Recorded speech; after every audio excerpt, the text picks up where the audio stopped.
అభిషేక్ శర్మ ప్రస్తుత భారత సంచలన ఆటగాడు. టీ20లో ఓపెనింగ్ వచ్చి ప్రేక్షకులను ఉర్రూ తొలగిస్తున్నటువంటి ఎక్సలెంట్ ప్లేయర్.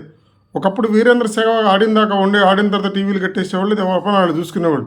వీరేంద్ర సెహ్వాగ్ ఆడుతున్నంతసేపు టీవీలను ఎవరు వదిలిపెట్టేవాళ్ళు. అంత గ్రేట్ బ్యూటిఫుల్ హిట్టర్ అతను.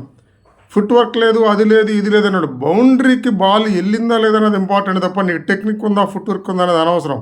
ఆట గెలిచామా లేదా అనేది ఇంపార్టెంట్. అలాంటి ఆటగాడు అభిషేక్ శర్మ.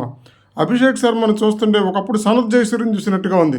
1996లో మొట్టమొదటిసారిగా ఈ ఫీల్డింగ్ రెస్ట్రిక్షన్స్ ఇంట్రడ్యూస్ చేసినప్పుడు బాల్ని ఫీల్డర్ల నెత్తి మీదుగా బౌండరీకి తరలించడం అనేది సనత్ జయసూర్య ప్రపంచానికి నేర్పించాడు.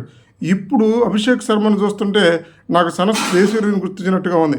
బౌలర్ ఎవడైనా వేసుకోండి, ఏ బాల్ అయినా వేసుకోండి, అతను కొట్టే షాట్లన్నీ స్టడీ చేసి ఫీల్డింగ్ని ఆపోజిట్ టీం వాళ్ళు ప్లాన్ చేసినా మళ్ళీ రివర్స్ వ్యూహంతో బౌలర్ పక్క నుంచి నెత్తి మీదుగా కొట్టేటువంటి టెక్నిక్ ఉన్నటువంటి ఎక్సలెంట్ ప్లేయర్ అభిషేక్ శర్మ.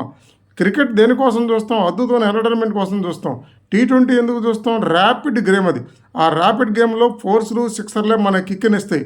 నిదానంగా ఆడి 1-2 తీస్తే టీ20లో మన కిక్ రాదు. అలాంటి ప్రేక్షకులకు, ఈ స్పోర్ట్స్ లవర్స్కి ఎక్సలెంట్ కన్నుల విందు చేస్తున్నాడు అభిషేక్ శర్మ. రియల్లీ ఇప్పుడు ఆడిన మ్యాచ్లో 50 కొట్టాడు, ఇండియా మ్యాచ్ గెలిచినట్టే. మన 2 వికెట్లు పడినా కూడా అతను కొట్టిన రన్స్తో అద్భుతమైన స్కోర్ చేయగలిగింది భారత్. మరి ఈరోజు అద్భుతంగా ఆడతాడు. కమింగ్ డేస్లో కూడా, రేపు రాబోయే ప్రపంచ వరల్డ్ కప్లో కూడా ప్రతి ఒక్కరు భారతీయులు, 150 కోట్ల మంది భారతీయుల కన్ను అభిషేక్ శర్మ మీద ఉంటుందంటలో ఎటువంటి అతిశయోక్తి లేదు. భారత్ జట్టు జరిగిన ఒక మంచి ఆణిముత్యం, మంచి ఎంటర్టైన్ చేస్తున్నాడు. సనత్ జయసూర్ని, వీరేంద్ర సెహ్వాగ్ని చూపిస్తున్నాడు. అతనికి ఎప్పుడు బ్యాటింగ్ వచ్చిద్దా, అతనికి ఎప్పుడు స్ట్రైకింగ్ వచ్చిద్దా అని ప్రేక్షకులు చూస్తున్నారు.